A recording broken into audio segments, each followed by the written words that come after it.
సాగునీరు త్రాగునీరు ప్రయోజనాలకు తీవ్రంగా నష్టం జరుగుతూ ఉంటే రాష్ట్ర ప్రభుత్వం నిమ్మకు నీరెత్తినట్లు వ్యవహరిస్తూ ఉంది.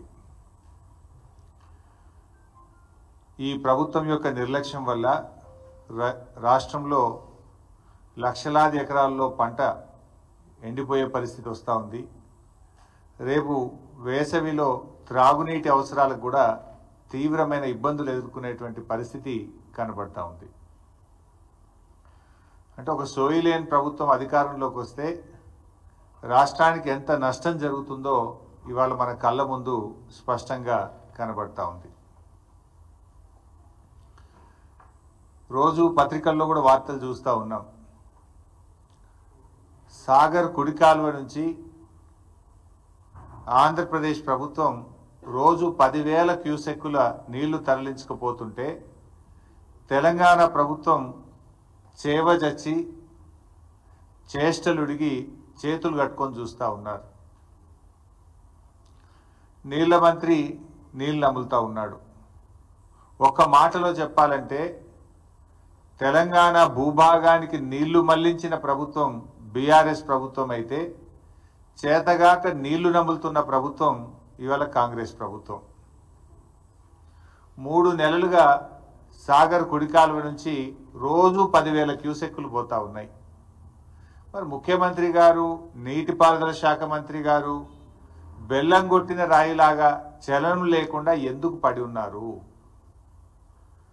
కృష్ణా జలాల్లో తాత్కాలిక ఒప్పందం ప్రకారం, సరే గతంలో మమ్మల్ని విమర్శించారు, మీరు కూడా మొన్న పోయి అదే ఒప్పందం చేసుకొని వచ్చిండ్రు. తాత్కాలిక ఒప్పందం ప్రకారంగా ఆంధ్రప్రదేశ్ వాటా 512 టీఎంసీలు, కానీ ఇప్పటికే ఆంధ్రప్రదేశ్ 657 టీఎంసీలు తీసుకుపోయింది. 657 టీఎంసీలు తీసుకపోతే మీ నోరు పెగలడం లేదా అని అడుగుతా ఉన్నా. మిమ్మల్ని ఎన్నుకున్నది ఎందుకు? రాష్ట్ర హక్కులను ఆంధ్రప్రదేశ్కు తాకట్టు పట్టడానికి మిమ్మల్ని రాష్ట్ర ప్రజలు ఎన్నుకున్నారా? గడిచిన 25 రోజుల్లోనే 60 టీఎంసీల నీళ్లు తరలించారు. అంటే దాదాపు రోజుకు 2 టీఎంసీల నీళ్లు పోతా ఉన్నాయి. అంటే తెలంగాణ నీటి ప్రయోజనాలు కాంగ్రెస్ ప్రభుత్వానికి పట్టవా? ఇలా మీ నిర్లక్ష్యం తెలంగాణ పాలిట పెను శాపం కాబోతా ఉంది. ఇవాళ నాగార్జున సాగర్ మనం ఆ రోజు అసెంబ్లీలో కూడా తీర్మానం చేసినాం. సిఆర్పిఎఫ్ బలగాలను వెంటనే ఉపసంహరించుకోవాలి, నాగార్జున సాగర్ను తెలంగాణ రాష్ట్ర ప్రభుత్వ ఆధీనంలో తీసుకోవాలని మన శాసనసభలో కూడా తీర్మానం చేశాం. నవంబర్ 30, 2023 నాడు ఏ స్టేటస్ అయితే ఉందో తిరిగి ఆ స్టేటస్లో నాగార్జున సాగర్ ప్రాజెక్టు రెగ్యులేషన్ అంతా తెలంగాణ ప్రభుత్వ ఆధీనంలో తీసుకురావాలని చెప్పి స్పష్టంగా తీర్మానం చేశాం. ఏమైంది మరి? తీర్మానం చేసి ఏడాది అయింది. ఏడాది నుంచి మన చేతుల్లోకి దాన్ని తీసుకోవడంలో ఎందుకు మీరు ఫెయిల్ అవుతున్నారు? నిజంగా అది మన చేతిలో ఉంటే కుడి కాలువ నుంచి 10,000 క్యూసెక్కులు రోజు వాళ్ళు తీసుకుపోరు కదా. ఆ రెగ్యులేషన్ మీ చేతిలో ఉంటుంది కదా. ఇది మీ చేతగానితనం వల్ల, మీ నిర్లక్ష్యం వల్ల రేపు తెలంగాణకు పెద్ద దెబ్బ తగిలే ప్రమాదం ఉన్నది.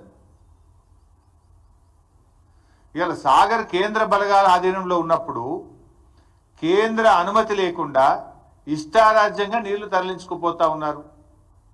ఈ విషయాన్ని మరి నువ్వు కేంద్ర ప్రభుత్వాన్ని అడగవు, చంద్రబాబు నాయుడును అడగవు. అంటే నీకు చంద్రబాబు నాయుడు అడగాలంటే నీకు ధైర్యం సరిపోతలేదు, కేంద్ర ప్రభుత్వాన్ని అడిగే దమ్ము నీకు లేదు. ఇప్పుడు అక్కడ ఉన్నది ఏంది? సిఆర్పిఎఫ్ బలగాలు. ఎవరి అవి? కేంద్ర ప్రభుత్వమి. అది ఎవరు రెగ్యులేట్ చేయాలి? కేఆర్ఎంబి. అది ఎవరి ఆధీనంలో ఉంది? కేంద్ర ప్రభుత్వ ఆధీనంలో ఉంది. Then why are you not asking? అటు కేంద్రాన్ని అడిగే దమ్ము లేదు, చంద్రబాబుని అడిగే ధైర్యం లేదు నీకు. మరి నీ నిర్లక్ష్యం వల్ల, మీరు నోరు మెదపకపోవడం వల్ల ఈ రాష్ట్రంలో పంటలు దెబ్బతినే ప్రమాదం ఉంది. ఎగరమంటే విపక్షం మీద వికార భాషలో జానెడు ఎగురుతావు. మా మీద ఎగురుతుంటాడు కదా ప్రతిపక్షం మీద. వికారమైనటువంటి భాషలో ప్రతిపక్షాల మీద మాత్రం బాగా ఎగురుతుంటావు. ఎగరాల్సిన చోట ఎగరడానికి చేతనవుతుంది నీకు. ఇప్పుడు ఎగరాల్సింది ఏడను? కేంద్ర ప్రభుత్వం మీద ఎగరాలి, ఆంధ్రప్రదేశ్ యొక్క అక్రమ నీటి వాడకం మీద ఎగరాలి. ఎగరాల్సిన చోట మాత్రం ఎగురుతలేవు, ప్రతిపక్షం మీద విపక్షాల మీద మాత్రం ఎగురుతా ఉంటావు, వికారమైన భాషలు ఎగురుతుంటావు నువ్వు. ఈడెందుకు ఎగురుతలేవు? తెలంగాణ సాగునీటి త్రాగునీటి అవసరాలకు శ్రీశైలం నాగార్జున సాగర్లో నిల్వ ఉంచాల్సిన నీటిని ఇలా ఆంధ్రప్రదేశ్ తరలించకపోతుంటే నువ్వు ఎందుకు ఎగురుతలేవు? రేపు మనకు ఎన్ని అవసరాలు ఉన్నాయి చెప్తా, డీటెయిల్స్ అన్ని కూడా చెప్తా. ఇప్పుడు వాస్తవానికి ఈ సంవత్సరం కృష్ణాలో ఎన్ని నీళ్ళు వచ్చినాయి? 1010 టీఎంసీల నీళ్లు కృష్ణానదిలో వచ్చినాయి. సరే, మనము టెంపరీగా అడహక్క చేసుకున్న అరేంజ్మెంట్ ప్రకారంగా 6634 ప్రకారంగా ఆంధ్రప్రదేశ్కు 666 టీఎంసీల నీళ్లు రావాలి. కానీ ఆంధ్రప్రదేశ్ ఇప్పటికే 657 వాడేసింది. 666లో 657 టీఎంసీలు వాడింది. ఇక ఆంధ్రప్రదేశ్కు ఉన్న హక్కు ఎంత? ఇంకా 9, కేవలం 9 టీఎంసీలే. కానీ ఇవాళ కూడా సాగర్ కుడి కాలువలో 10,000 క్యూసెక్కులు పోతున్నాయి, ముచ్చమర్రిలో పోతున్నాయి, పోతిరెడ్డిపాడులో పోతున్నాయి. మరి నీకేం కావాలి? తెలంగాణకి ఎట్లా? తెలంగాణకి ఎంత రావాలి? ఆ రేషియో ప్రకారం 34 ప్రకారం చూసినా కూడా 343 టీఎంసీల నీళ్లు తెలంగాణకు రావాలి. కానీ ఈ రోజుకు తెలంగాణ వాడుకున్నది ఎంత అంటే 220 టీఎంసీలు మాత్రమే, 220. ఇంకెంత రావాలి తెలంగాణకు? 123 టీఎంసీలు రావాలి.